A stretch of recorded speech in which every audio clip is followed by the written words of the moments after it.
Muy buenos días, viernes 5 de abril del año 2019. Es un gusto que nos acompañe en República. Les saluda Carlos Monterroso. En esta ocasión vamos a hablar en la primera parte del acceso a la información pública y el cambio de gobierno. Son temas importantes que hay que considerar. En próximos días se va a desarrollar la transición en el cambio de personas que van a estar en la administración del órgano ejecutivo. Y es importante verlo desde la perspectiva del derecho a acceso a la información pública, qué información es importante en el resguardo y cuidado para el acceso a la ciudadanía, para la información de la nueva administración, entre otros elementos. Y es un gusto para mí recibir a Herminia Funes, excomisionada del Instituto de Acceso a la Información Pública. Bienvenida, licenciada, qué gusto que nos acompañe. ¿Qué tal? Siempre es un gusto poder estar compartiendo con usted acá en el estudio. Gracias a usted por tomar la invitación y estar con nosotros temprano por la mañana de viernes, ya finalizando una semana de actividades. Y bueno, empecemos con esto. Herminia Funes decidió renunciar como comisionada a inicios de marzo.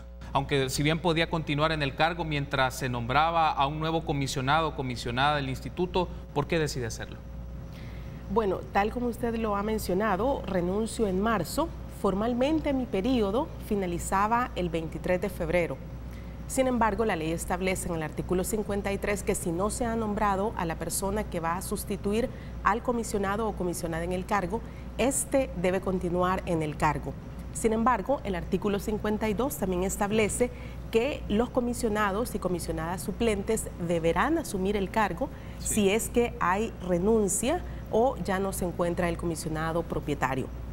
Decido tomar esta decisión luego que se hace el nombramiento de nuevas autoridades, se tiene un nuevo presidente de la institución y yo tomo a bien el poder dejar mi cargo a efecto que la nueva administración pueda poner el toque propio, la mística de trabajo, por decirlo de alguna forma, y es una mística con la que yo ya no estaba de acuerdo y por lo tanto respeto, ¿verdad? Y lo hago ver así a través de los medios de comunicación, que las nuevas autoridades quieran imprimir un dinamismo diferente a la gestión, pero yo ya no logro encajar en esa nueva forma en que deciden administrar el instituto. En una entrevista que usted brindó a Diario El Mundo, menciona que la nueva configuración del Instituto de Acceso a la Información Pública, los nuevos comisionados y su nueva línea de trabajo percibía que no iba a ser de manera horizontal como la tuvo la primera generación de comisionados. Herminia,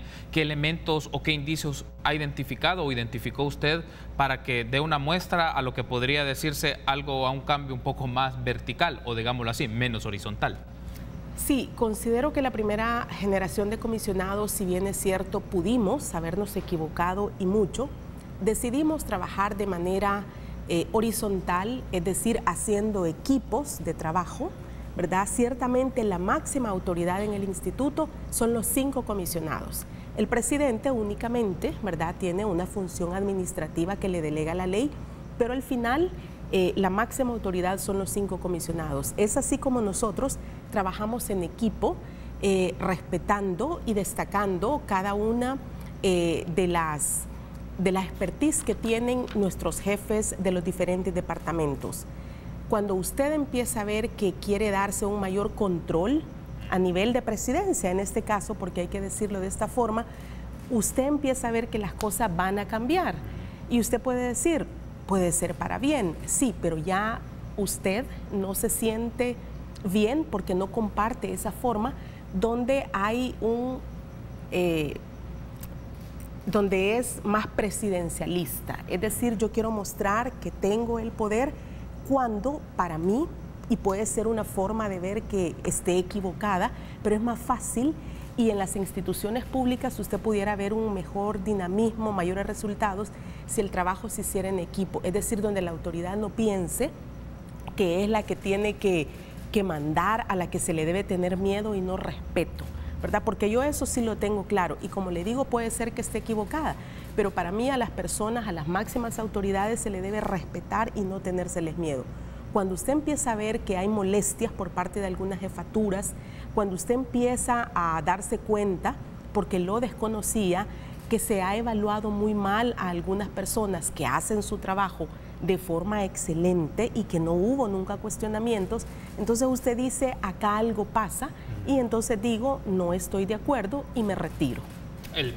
Como usted lo plantea, Herminia, la situación puede verse un poco compleja para el trabajo o el desempeño del Instituto de Acceso a la Información Pública, en donde el calificativo que usted emplea es de carácter presidencialista. Deja la impresión entonces que se va a concentrar más atribuciones en la presidencia del instituto en lugar del trabajo que tenían de distribución en la primera generación, en donde los comisionados pues asumían distintas áreas de trabajo y se complementaban, por lo que le he entendido, pero ahora va un tema más de concentración de atribuciones y se está haciendo evaluaciones de jefaturas que a su criterio venían haciendo un buen trabajo, pero ahora se les pone en el ojo, están en la mira de la presidencia. Es lo que puedo interpretar, Herminia. Pudiera hacerse esa lectura ciertamente, y como le digo, yo quisiera mantener la esperanza de que no es así, de que a lo mejor es una percepción falsa de un estímulo real, es decir, se da un nombramiento, hay una nueva persona al frente, pero cuando usted constata que hay malestar por parte de algunas jefaturas por el trato que se puede dar, la manera en que se hacen algunos planteamientos.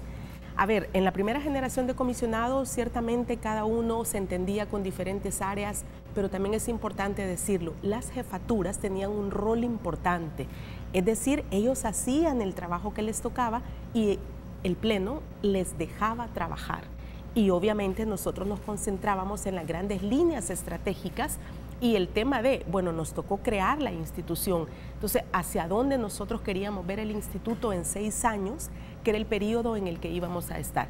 Entonces, estar viendo esas grandes líneas estratégicas no nos permitía detenernos en algunas cosas más administrativas que eran más técnicas, y para eso había un director ejecutivo, una administración, una gerencia y las jefaturas.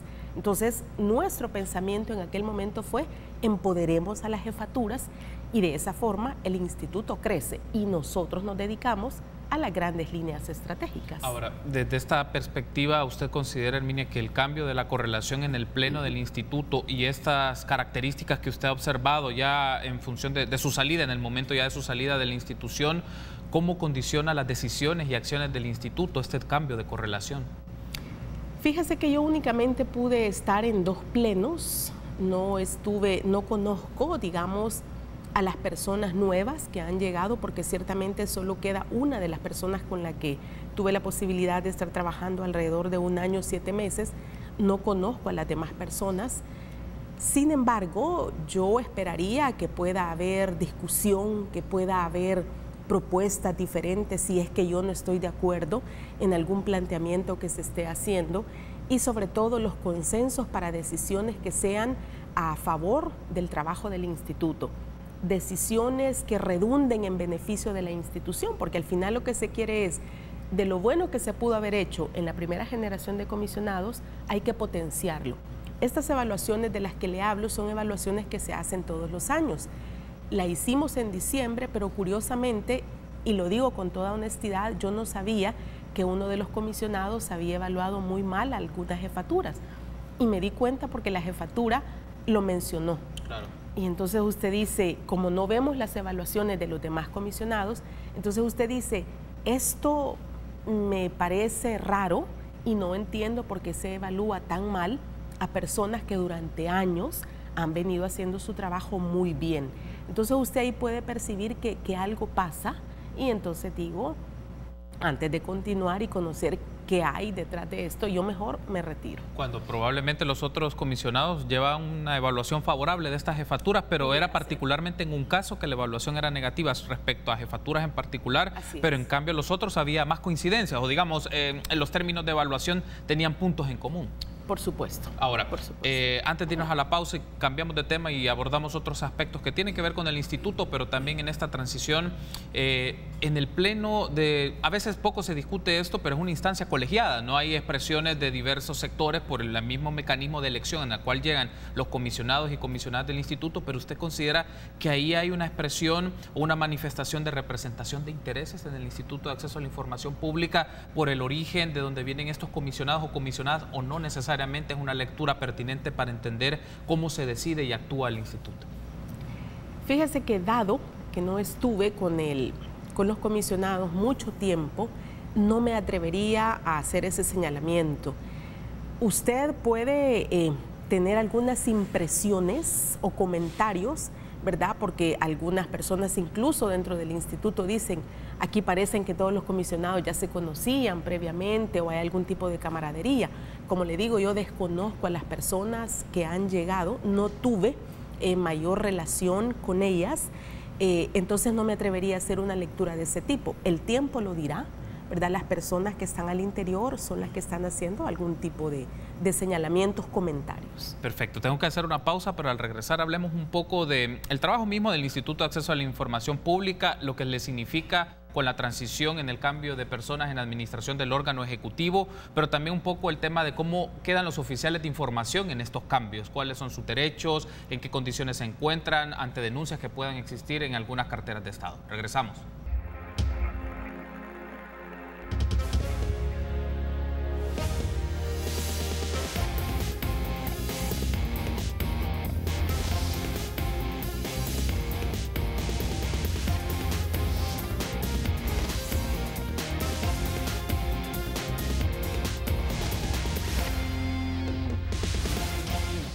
Gracias por seguir junto a nosotros en República. En esta primera parte del viernes 5 de abril hablamos con Herminia Funes, excomisionada del Instituto de Acceso a la Información Pública. En la primera parte hemos hablado un poco de las razones por las cuales ella presentó su renuncia del Pleno del Instituto de Acceso a la Información Pública y aspectos que hay que valorar y considerar de dicha institución. Ahora cambiemos un poco de tema.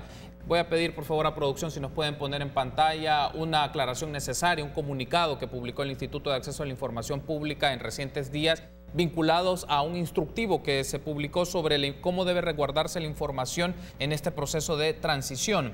Y ahí lo leo textual. Debe aclararse que no se ha ordenado la entrega de cargos de los oficiales. Al contrario, se resalta la importancia de la continuidad en sus funciones de las unidades de acceso a la información y de gestión documental. El instituto no ha ordenado entrega de cargos de ningún servidor público ni tiene competencia para hacerlo. Esto fue publicado hace un par de días, la aclaración en el sitio del Instituto de Acceso a la Información Pública, y esto lo hemos retomado de su cuenta oficial de Twitter. Un aspecto aquí en este elemento, en este asunto, Herminia, es, bueno, ¿en qué condiciones quedan los oficiales de información en las distintas carteras del órgano ejecutivo? Porque platicábamos antes de entrar al aire, estas no son personas de confianza, son personas que tienen características técnicas y por su trabajo, pero que el instituto salga de avanzada mencionando de que no está pidiendo esto, no está pidiendo cargos ni nada por el estilo, deja la impresión que en diversas instituciones de gobierno hay oficiales de acceso a la información o oficiales de respuesta que están un poco preocupados de que puedan ser removidos de sus cargos con el cambio de gobierno, que hay que entender y que hay que analizar en el marco de la ley y también de los procedimientos mismos de las instituciones de gobierno. Sí, ciertamente, como ya se leía en este comunicado, el instituto no tiene competencia, ¿verdad?, para estar pidiendo los cargos, y creo yo que ellos lo plantean de una manera muy clara, muy tajante. Ahora, ¿qué pasaría con estos cargos? Con este cambio de gobierno, lo que pudiera pensarse es que los cargos de oficiales de información son puestos de confianza, y el instituto lo ha señalado en reiteradas ocasiones, estos son cargos técnicos, es decir, es un personal que se ha formado a lo largo de los años. Es más, nosotros como primera generación de comisionados cumplimos en febrero 6 años. Hay muchos oficiales de información que ya estaban trabajando en la temática incluso antes que hubiese un instituto de acceso a la información pública. ¿Qué quiero decir con esto? Hay personas muy formadas, personas que conocen mucho sobre el tema de acceso a la información, personas que son pro acceso a la información y que han querido llevar a sus instituciones a estándares importantes en cuanto a transparencia y acceso a la información. ¿Qué es lo que ha pasado en muchas instituciones? Y también lo hemos señalado. Muchos funcionarios no han estado conformes en que se transparente la información. Sí. Es decir, siempre queremos pedirle cuentas al otro, pero yo no quiero brindar información. Y el funcionario es muy celoso con su información. Y hay oficiales de información interesados en que si la información es de carácter público, pública oficiosa, esté a disposición de toda la gente. Entonces seguramente habrá temor por parte de algunos de que quiera haber cambios. Habría que esperar si con la llegada de nuevas autoridades hay cambios, o que creo yo que sí sería lamentable que antes de que haya un cambio de gobierno se quiera estar cambiando a oficiales de información. Yo creo que sí, eso sí sería mucho más lamentable, pero tal como usted lo señalaba, son puestos técnicos y nada tienen que ver con puestos de confianza, por lo que desde el instituto siempre se hizo el llamado de que estas personas deben permanecer en sus cargos, obviamente si es que están haciendo el trabajo apegado a lo que la ley les establece. En ese sentido, Herminia, en un cambio de administración en el órgano ejecutivo, en la primera generación de comisionados lo observó en los cambios a nivel local, en los cambios de los consejos municipales. Acá evidentemente serán otras características por la proporción y la envergadura del órgano como tal, pero ¿cuál es el rol de los oficiales de información en estos procesos, en estos contextos? Porque las solicitudes de información llegan desde diferentes fuentes, periodistas, investigadores, estudiantes, ciudadanos en términos generales, pero en este periodo muy particular en donde todavía hay expectativa de quiénes van a conformar la comisión de transición, quiénes van a estar al frente de instituciones de gobierno y que eso se va a anunciar en las próximas semanas, pero en el trabajo mismo, no para el trabajo de las organizaciones del gobierno, ¿qué rol asumen los oficiales de información en estos contextos en particular? Que están, bueno, no sabemos quién va a llegar, qué tipo de directrices se van a dar, pero apegados al marco legal, ¿en qué condiciones quedan? ¿Cuál es su rol en particular? Bueno, recuerde usted que son las personas que ahorita conocen todo el manejo de la información al interior de estas instituciones. Son personas que le están dando seguimiento a solicitudes de información.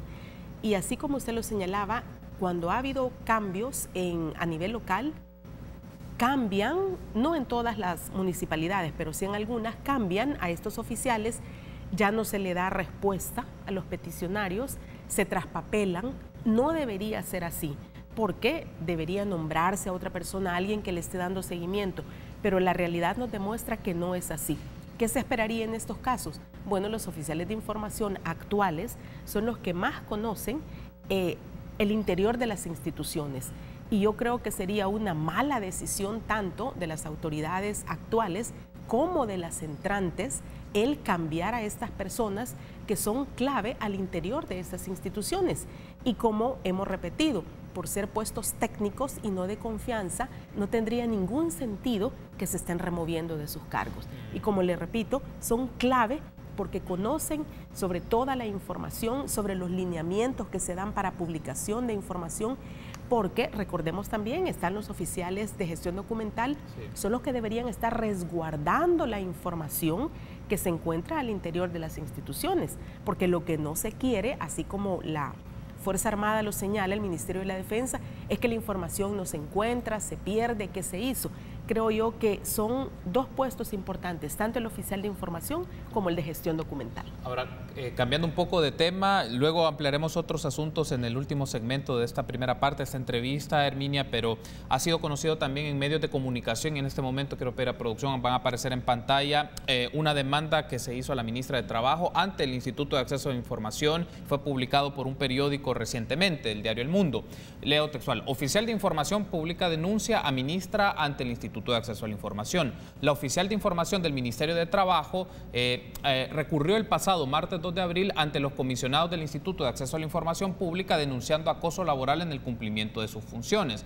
En su escrito señala limitaciones arbitrarias en su función de dar trámite a las peticiones de información y amenazas de remoción por parte de la misma ministra, debido a que entregó información que puede considerarse inconveniente para la actual administración o confidencial. Bien, este es uno de los casos, pero en el trabajo también del instituto, circunstancias así se fueron dando en los últimos años. Ahora que lo vemos con esta transición y cambio de gobierno, tenemos un caso concreto y una denuncia en específico, pero ¿qué mensaje manda este tipo de circunstancias en el tiempo que se encuentra y particularmente de un oficial de información que, como hemos hablado, no es un cargo político, no es un cargo de confianza, es un cargo técnico y que responde a las disposiciones que establece la Ley de Acceso a la Información Pública y sus reglamentos? Bueno, el Instituto de Acceso a la Información Pública tiene algunos antecedentes respecto de estos casos y, si no mal recuerdo, se trató de CEPA, la oficial de información de CEPA, en la que se le quiso limitar su accionar y se dejó muy claro en la resolución que las funciones que la ley misma le otorga en nada tienen que verse vigiladas, ¿verdad?, por la máxima autoridad. Y yo creo que esta puede ser una tentación que se tenga no solo en instituciones del Ejecutivo, sino en algunas otras instituciones donde la máxima autoridad quiere estar pendiente y quiere conocer quiénes son los peticionarios de información y etcétera.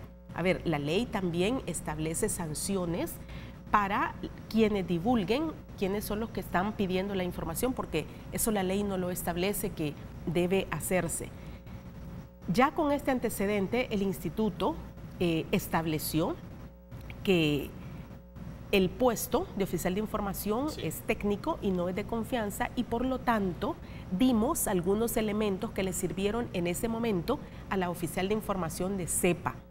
En el caso que hoy se conoce del Ministerio de Trabajo, obviamente el instituto tendrá que conocerlo, tendrá que discutirlo, pero dado que ya hay algunos antecedentes, la forma de fallar no creo que sea muy complicada, porque estaría presentando las mismas características de este caso.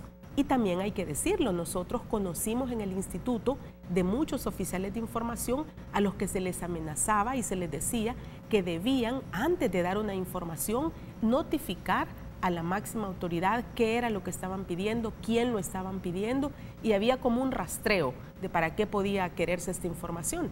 Entonces nosotros siempre señalábamos, a ver, la información que está en las instituciones es pública, y mientras no logremos cambiar ese concepto de que debo proteger la información porque la considero mía, o sea, va a ser difícil que se logre avanzar al ritmo que se quiere en el tema de transparencia y acceso a la información. Tenemos que hacer una pausa, Herminia, pero al regresar hablemos un poco de el cambio de gobierno, lo que significa en el manejo de la información pública y qué expectativas también se puede tener del nuevo gobierno en función de la transparencia y acceso a la información. Regresamos.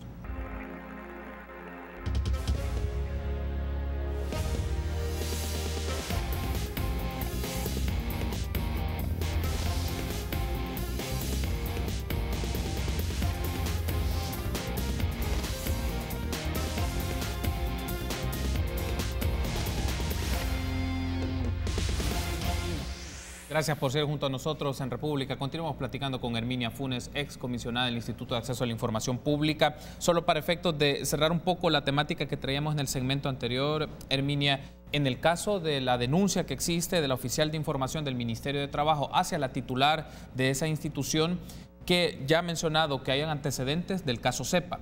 ¿Cómo procede en este caso el instituto? Y lo voy a poner así, en el escenario que le da la razón o que respaldaría esa denuncia del oficial de información, ¿hay algún tipo de sanción o algún tipo de consecuencia respecto a la titular de del Ministerio de Trabajo? En este caso, el instituto tiene que conocer en detalle, ¿verdad?, cuál es la denuncia en sí que está haciendo la oficial de información. Conociendo la denuncia, el instituto tiene, como le decía, ya tenemos un antecedente, pero tiene que conocer este caso en particular y, si mal no escuché, dentro de la denuncia, la oficial dice que se le estaría como prohibiendo la entrega de información. Sí. Si el instituto llegara a constatar, luego de establecerse una audiencia, que ciertamente ha habido interés de querer ocultar información o de negar información, ya la ley establece una serie de sanciones para el funcionario o funcionaria que se niegue a entregar información, ¿verdad?, que tiene en su poder, obviamente. Entonces, en este caso, el instituto tendrá que conocer detenidamente la denuncia que está haciendo la oficial, deberá conocer todo el desfile de prueba que haya sobre el tema. Y como le digo, la ley establece ya una serie de sanciones si es que se llega a comprobar que ha habido de manera expresa, se ha dicho que no se entregue información por X o Y motivos. Si se dice no se entregue porque la información es reservada, que se demuestre la reserva de la información. Que es confidencial, que se demuestre si es confidencial, o hay versiones públicas que permiten brindar la información. Entonces, el instituto tendrá que conocer y obviamente si aplica la sanción, ya la ley establece, dependiendo de lo que logre determinarse. Ahora, cambiando un poco de tema, estamos en una etapa de transición respecto a las personas que van a estar en la administración del órgano ejecutivo. Y en materia de acceso a la información y transparencia, Herminia, ¿qué información constituye prioritaria para el conocimiento de la ciudadanía y del gobierno, que debe resguardarse en el sentido de protección, pero para la divulgación y conocimiento de las personas? ¿Qué información resulta clave en este proceso de transición en personas que estarán en el órgano ejecutivo y que debe de mantenerse ahí y que luego publicarse y divulgarse como es característico? Sí, las actas, por ejemplo, es información que debe resguardarse porque las actas son públicas y al final es la forma en la que uno puede conocer las decisiones que se han tomado al interior de las instituciones, por ejemplo. Pero también tenemos alguna otra información, auditorías que se ha hecho a las instituciones, porque nos permite tener lecturas de cómo ha sido evaluada esa institución. Y lecturas no solo en función de la institución, sino del trabajo que ha realizado la misma Corte de Cuentas de la República. Creo yo que esos son algunos elementos que pueden ser de mucho interés, no solo para los periodistas, para los investigadores, sino también para la población misma.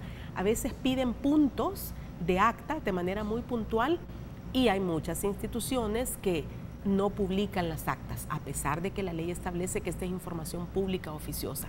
Para mí serían como las dos primeras que se me pueden ocurrir, ¿verdad? El tema de actas y auditorías que se hayan hecho, porque creo que sirve para la radiografía que se pueda tener de una institución. Otra de las preocupaciones que se puede generar, si nos ponemos en el otro espectro, es que se pueda eliminar cierto tipo de información o que pueda básicamente destruirse y no quedar algún registro de decisiones que se tomaron, ya sea en un pleno que deba estar registrado en un acta, como usted menciona, o que están registrados a través de memorándums o comunicación interna y que es importante en materia financiera o de decisiones de carácter política estratégica de esos ministerios en particular también. Y ahí cómo se puede resguardar dicha información y que también el nuevo gobierno pueda hacer pública esta información si el antiguo gobierno o el que está por salir, pues no lo ha hecho.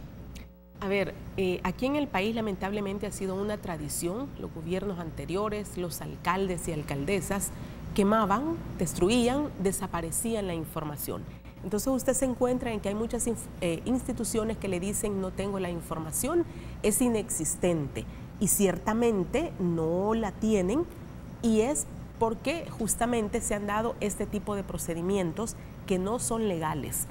Las leyes, instructivos internos que algunas instituciones han desarrollado establecen la forma en la cual se va a destruir la información. El Archivo General de la Nación da algunas directrices generales de cómo debe documentarse el tipo de información que se va a destruir, porque también es cierto que las instituciones no se van a llenar de documentos que ya no sean necesarios, claro, pero deben realizarse de manera correcta y siguiendo las indicaciones que establece el Archivo General de la Nación y con la presencia de los oficiales de gestión documental. Creo que esto es clave y se daría en el país un salto importante de calidad en cuanto a la conservación de información en este gobierno, porque lo tradicional ha sido que los gobiernos anteriores se llevan con ellos la información o la destruyen o la desaparecen. Entonces esto es triste porque en el instituto constantemente nos encontrábamos con este tipo de respuesta. Entonces yo creo que no podemos seguir y si se ha avanzado ya en el tema de transparencia y acceso, demos ese salto más importante resguardando las actuales autoridades la información que tienen en su poder. Yo creo que eso sería un mensaje muy positivo que se pudiera dar. En este tipo de actividades, ¿quién se vuelve la figura del protector de esa información? Partiendo de la idea protector para la ciudadanía, el Instituto de Acceso a la Información Pública, los oficiales de información, a pesar de las condiciones que podrían tener algunos oficiales de información en esta etapa en particular, o quién asumiría esto del resguardo, la protección y de la información y que no se vayan a dar este tipo de vicios que usted mencionaba. Cada una de las jefaturas, hasta donde entiendo, al interior de las instituciones, por ejemplo, si usted es el jefe de la unidad financiera, usted tiene una serie de información bajo su responsabilidad. Si esa información desaparece, el primer responsable es la persona que tiene bajo su responsabilidad esa unidad, en este caso, el jefe financiero. A ver, pero el rol que debe jugar el oficial de gestión documental es justamente garantizar que todo eso pudiera tenerse, pero el rol real que se le ha asignado en el país y en las diferentes instituciones a los oficiales de gestión documental dista mucho de lo que se quisiera, porque no se le ha dado la importancia que éste tiene al interior de las instituciones. Entonces, el primer responsable son las personas que tienen bajo su responsabilidad esa información, porque al momento de deducirse responsabilidades son a los primeros a los que se les va a señalar. Tuvimos un caso en el instituto donde un oficial de gestión documental interino destruyó información. Entonces usted dice, las personas que deberían estar resguardando la información son las que se ven involucradas en este tipo de desaparición de información y no debería ser así. Y era información sensible en este caso que usted menciona. Era información sensible y dentro de toda la información había revistas y muchas otras cosas más, pero había otra información que sí debía haberse mantenido bajo resguardo. El caso se conoció en el instituto y entonces yo creo que estos casos no deberían repetirse y como le digo, sería una señal positiva el que podamos decir, al darse esta transición de gobierno, entonces vamos a tener las instituciones con la información, no va a haber desaparición de información, entonces estaríamos dando luces de que las cosas realmente se quieren hacer bien en el país. Pero como le digo, los primeros responsables de este resguardo son las jefaturas, porque es a los primeros a los que se les pide cuenta de qué ha pasado con esta información. Para el nuevo gobierno, Herminia, ¿cuáles son las muestras en favor de la transparencia respecto al gobierno anterior que constituirían deudas? Es decir, a lo que quiero llegar es, ¿cuáles serían como unas muestras en favor del acceso a la información, de la transparencia, de la rendición de cuentas del nuevo gobierno, que el gobierno que sale no la divulgó nunca, no es información que se hizo de carácter público, a pesar de las resoluciones del Instituto de Acceso a la Información Pública y en algunos casos se llevó ante instancias jurisdiccionales, ante salas particularmente, Sala de lo Constitucional, Sala de lo Contencioso Administrativo de la Corte Suprema de Justicia? Quizá me atrevería a decir que una muestra clara del nuevo gobierno que estaría llegando al país el 1 de junio sería, en primer lugar, se esperaría un refuerzo al instituto, ¿verdad? Es decir, darle robustez para que el instituto pueda seguir haciendo la función que la ley le manda. Pero luego con el tema de la transparencia y el acceso a la información desde las diferentes instancias del Ejecutivo, que se pueda mostrar total apertura por parte de los funcionarios que sean nombrados en los cargos y que no se vea el temor de los ministros o ministras a brindar información. Yo creo que eso se esperaría. No sé si la nueva persona que va a asumir el gobierno es una persona pro transparencia y yo creo que el país necesita eso, que las instituciones den muestras claras, que no tengan temor de transparentar. Yo creo que en el caso que usted mencionaba de las instituciones que se han amparado ante la sala, en este caso de lo contencioso administrativo, ahora ya se tienen juzgados especializados, sí. Creo que esto no debería ser así. A mayor transparencia, creo que los funcionarios dan muestras de que están haciendo bien las cosas y que no van a ocultar nada. ¿Qué información debería mantenerse sin temor publicada en los diferentes portales? A ver, yo insisto en las actas porque es información que no se sube a los portales con la periodicidad que se quisiera. Las actas, información de carácter financiero, por ejemplo, no se conoce toda la información. El tema mismo ahora que hay tanto temor de dar a conocer el nombre de los funcionarios, cuánto ganan, o sea, ¿por qué eso no debe conocerse? Si en el presupuesto está el cargo presupuestario, está el salario, sí. ¿Por qué no hay que dar a conocer esa información? Y yo creo que hay instituciones que sí han dado muestras, que tienen en sus portales esa información, pero hay otras que están buscando la forma de establecer cómo negar ese tipo de información, por ejemplo. Ya que lo mencionó, Herminia, estamos por finalizar, pero uno de estos fue la declaración del ministro de Hacienda en particular, de dar esta información porque ponía en situación de inseguridad o podía afectar la seguridad de los empleados. ¿Ese es un criterio válido para este tipo de situaciones? A mí no me parece un criterio válido porque para el tema de la extorsión, recuerde usted, la señora que vende pan francés en la colonia sufre extorsión, la señora de los mercados sufre extorsión.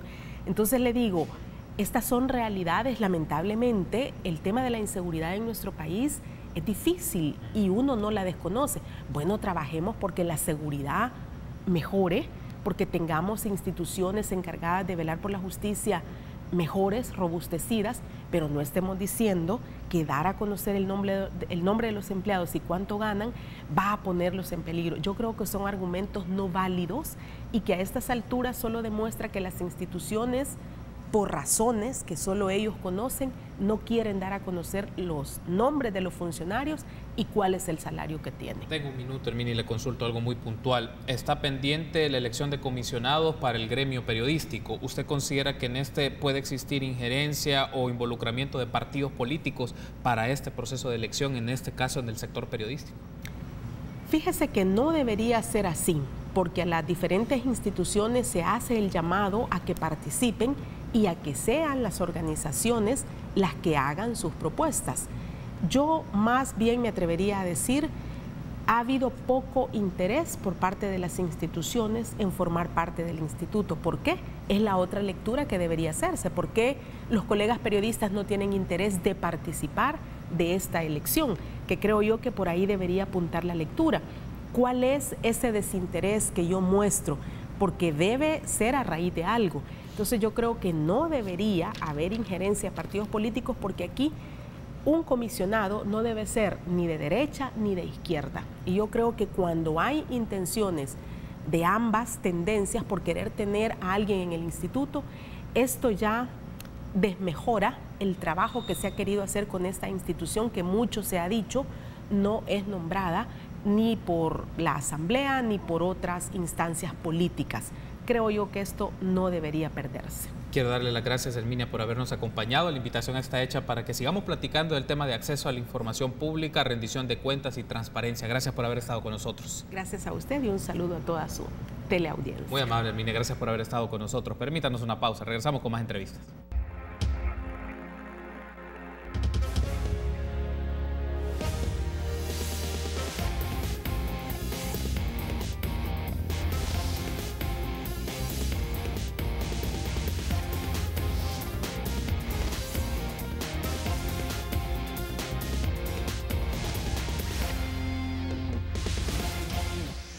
Gracias por continuar junto a nosotros en República. Antes de continuar con nuestras entrevistas, vamos a hacer un enlace telefónico con Guadalupe Bonilla para que nos comente un poco los acontecimientos que se han estado dando por el cierre de la carretera a Los Chorros, algo que ha afectado el tránsito vial en esa zona. Buen día, Guadalupe, adelante con su reporte. ¿Qué tal? Buenos días, Carlos. Así es, información importante que la gente debe conocer a esta hora. Tienen ustedes en pantalla las imágenes de la carretera que conduce a Los Chorros, totalmente bloqueado el paso vehicular por el derrumbe que se provocó a eso de las 12:30 de la madrugada en la zona conocida como La Pedrera, kilómetro 19. A raíz de esto, la policía se vio obligada a bloquear totalmente el paso en ambos sentidos. Todos los vehículos que están subiendo desde el occidente del país están siendo desviados hacia la zona del redondel Integración y por lo tanto también ahí hay problemas de tráfico vehicular, así que tome las consideraciones del caso para evitar verse en problemas. Ahí tiene usted material que también nuestros equipos de teleprensa trabajaron durante la noche del derrumbe que ha provocado serios problemas en esta zona. Ya a esta hora, pues, estamos esperando un reporte del Ministerio de Obras Públicas del Fovial para ver de qué manera se va a trabajar en la zona.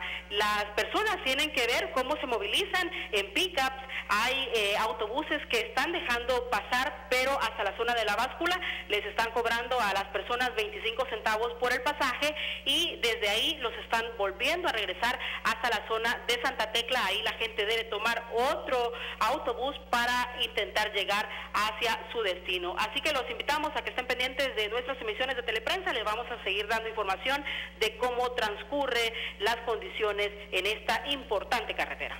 Perfecto, Guadalupe, muchas gracias por su reporte y ahí tenemos algunas imágenes de la zona de Las Delicias y lo que ha estado ocurriendo también en el derrumbe en la carretera Los Chorros, para que usted lo tenga en consideración, que hay un cierre de esa parte, de ese tramo de la carretera y las implicaciones que esto tiene para el tránsito y la movilización de las personas en los puntos que se dirigen al occidente del país. Entonces, para que tengan presente toda esta información y que se va a estar ampliando en las próximas emisiones de teleprensa, así como se hizo en la primera emisión de teleprensa temprano por la mañana. Luego se va a ampliar esto en la edición de mediodía. Pero bueno, nosotros continuamos con las entrevistas y es un gusto para mí recibir a Antonio Almendaris, diputado del PCN, que está con nosotros esta mañana. Buenos días, diputado Almendaris, qué gusto que nos acompañe.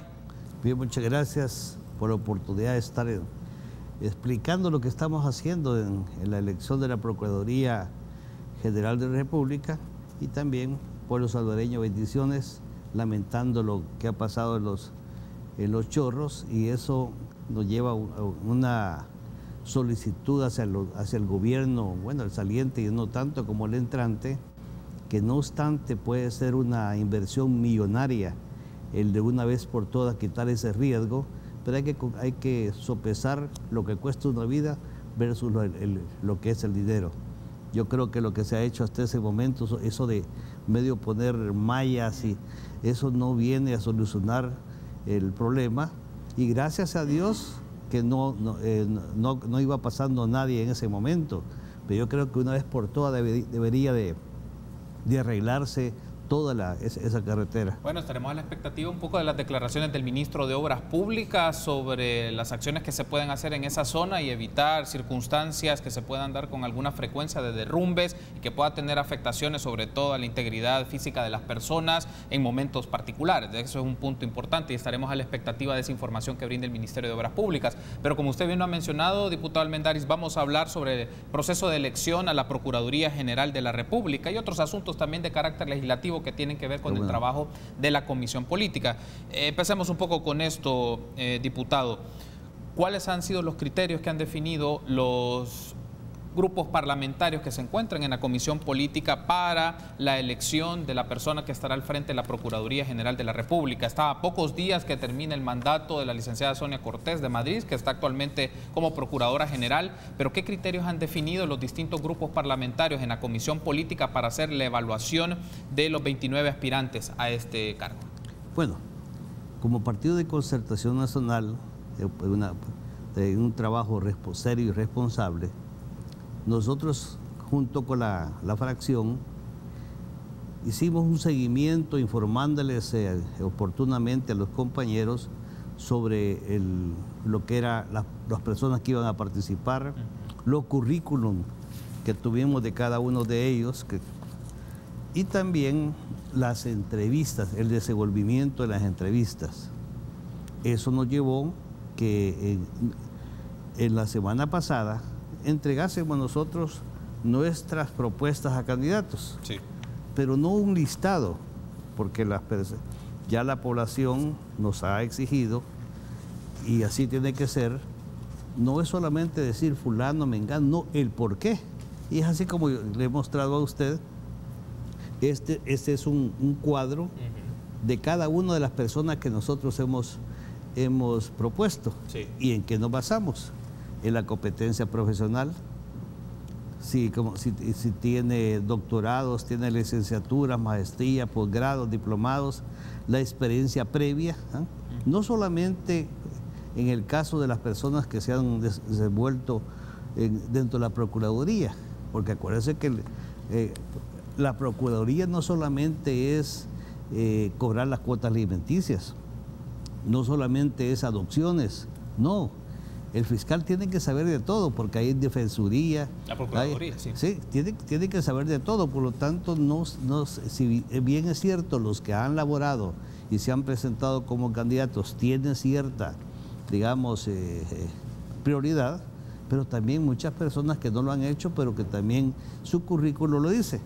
También tenemos en la moralidad notoria, en las entrevistas, si el conocimiento, porque muchas veces usted puede tener un montón de títulos, pero al momento de demostrarlo, el desenvolvimiento en las entrevistas, la propiedad, el conocimiento, la entereza, la seguridad de lo que estaban haciendo, más los planes que nos entregaron, todo eso también fue tomado en cuenta en estas evaluaciones. A lo mismo que estos son los atestados, sí, que se solicitan a las diferentes instituciones para ver si tienen o no una inhabilitación para ostentar el cargo. Ya que lo menciona, diputado Almendaris, de estos casos, de todos estos perfiles, a través de las solicitudes que han hecho de sus expedientes, ¿hay algunas de estas personas que tienen algún expediente o algún caso que tengan activo en alguna de las instituciones, Procuraduría para la Defensa de los Derechos Humanos, Fiscalía General de la República, Corte de Cuentas, en el tema de sus patrimonios o de sus finanzas en particular? ¿Han identificado ya con esta información? Impedimentos no los hay. Sí. De los 29, eran 30. Pero al final una persona se retiró. Pero de los 29 no existe una inhabilitación. No obstante que, por ejemplo, algunos pueden tener un expediente pendiente, pero nunca eso se ha tomado en cuenta por lo que es el principio de inocencia, que nadie puede ser declarado culpable si antes ser oído y vencido en juicio. Y todo esto que hemos visto que nos han mandado las instituciones, ninguno tiene una inhabilitación. Inclusive cuando se hablaba de que habían tanto la procuradora actual como una magistrada, no tenían, eran 2 magistrados, solo que uno de ellos se retiró, sí, que tenían una inhabilitación por el hecho de ser magistrados. De eso se hizo un estudio en base a resoluciones también de la Corte, de la Sala de lo Constitucional, y se llegó al caso de que al momento de ostentar el cargo tenían que renunciar. Así que tampoco se inhabilitó para participar. Ok, aquí hay un aspecto también relevante. ¿Y por qué le preguntaba el tema de los criterios? Porque lo que generó discusión, el proceso de fiscal, de magistrados, de la Corte Suprema de Justicia, específicamente la Sala, puso sobre la mira de la ciudadanía, de los medios de comunicación y demás actores políticos, es qué criterios toman en consideración los distintos partidos políticos para seleccionar o tomar una decisión sobre la persona que estará al frente de la Procuraduría General de la República. Y la preocupación es porque no llega a representar intereses de sectores políticos o sectores específicos en particular. En el caso de la Procuraduría General de la República, usted ha mencionado, el PCN ha desarrollado una serie de criterios y considera elementos importantes como el plan de trabajo, la experiencia laboral y la formación académica, pero aquí también viene el punto, ¿no? ¿Qué elementos nos pueden dar la seguridad o la certeza que la persona que llegue ahí no va a responder a cuotas partidarias ni a cuotas políticas de ninguna expresión social? Eso no se lo puedo garantizar. ¿Por qué no se puede garantizar eso? No se puede garantizar porque, no obstante, hemos tenido el cuidado de que esas personas no representen intereses, no solo políticos, no, que también de otra índole, económica. Sí. No lo garantizamos porque ya la persona en el puesto es otra cosa. Nosotros podemos tener la certeza de un 80% que al escoger la persona no lo es o va a ser como hace su juramento, servir a la patria, hacer cumplir las leyes y cumplirlas también, pero no obstante eso, la persona, el humano, no puede garantizar uno que va a actuar de esa manera. Por eso dice también la Biblia, Dios dice, maldito el que confiara en el brazo del hombre. Bueno, tengo que hacer una pausa, diputado. Vamos a ampliar un poco más esto y por qué las garantías y también circunstancias que se han dado en decisiones políticas y que tienen una implicación en el trabajo de la Asamblea Legislativa. Una pausa, regresamos en instantes.